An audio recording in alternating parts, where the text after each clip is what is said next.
but I think I could be around to fly for quite a few more years yet. And as to how far I want to go as far as NASA goes, and I'd like to go on a moon flight, and if we go to Mars, I'd like to go on that.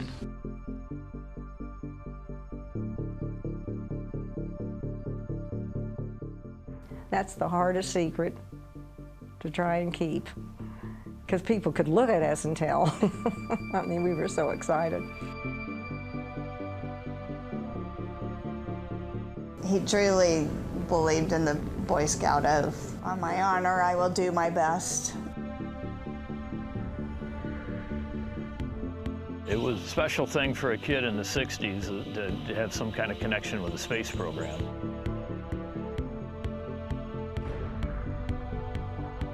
Roger was much involved in and around Cuba, and it was still highly classified. Here's a young fellow that's on his way up. You know, this guy's got a great future. There is one thing about Roger that I will remember that set him apart from the rest of us.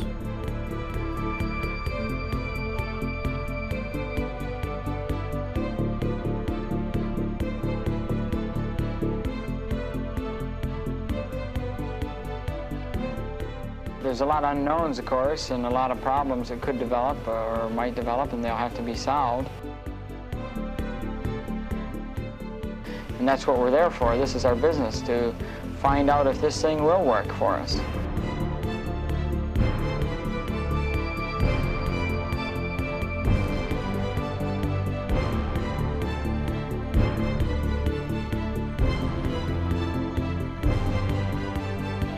I was born in Grand Rapids, Michigan on the 15th of February, 1935.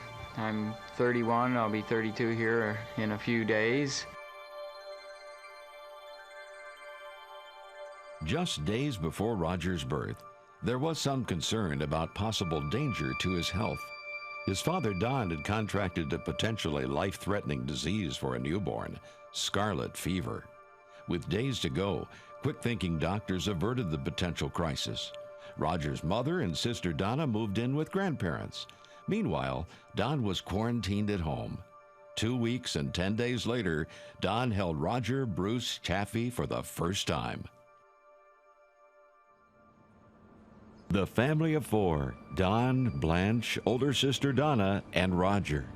During his junior year at Central High, Donna and her son David moved in with the Chaffees.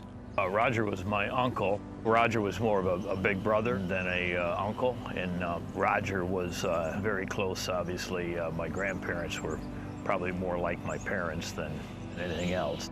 My grandfather, big, strapping, good-looking guy. Grandpa was just adventurous, hardworking, so he learned how to fly in Greenville, Michigan. I've got a piece of an old wooden prop that he put the plane in mud and busted the prop. And my grandma and grandpa were very different. My grandmother never had a drink of alcohol. I mean, she was absolutely straight church every Sunday, and my grandpa was, sort of on the wild side, on the other side of the scale, and smoked and drank and barnstormed. And I've got a great picture in my office of him. Back then, it was an OX-5 that a rotary engine biplane, and they would go around and do summers up here, but then they would go do winters in Fort Lauderdale, Miami. He has one story that he lost the airplane in a poker game in Lauderdale and had to hitchhike back home and took a rode in a produce truck all the way from Florida back to Grand Rapids. Roger, grew up in a family that was flying biplanes. Flying in the 30s was pretty reasonably unheard of. So that's what the environment Roger grew up in.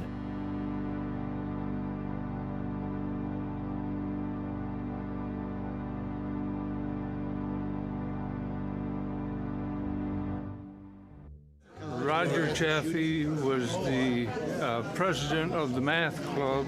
He was a math whiz, too. And he was very interested in science. And I think we all knew he was interested in flying. High school, he was in the band. in the math club. Even as a high school student, a unique individual. I have known Roger since kindergarten through high school, graduated with him. He was always handsome. I think all of we girls kind of had crushes on him, but not only because he was good looking, but he was smart also. He grew up to be this handsome, dedicated young man who became an astronaut. We all liked him. We all would have liked to have dated him.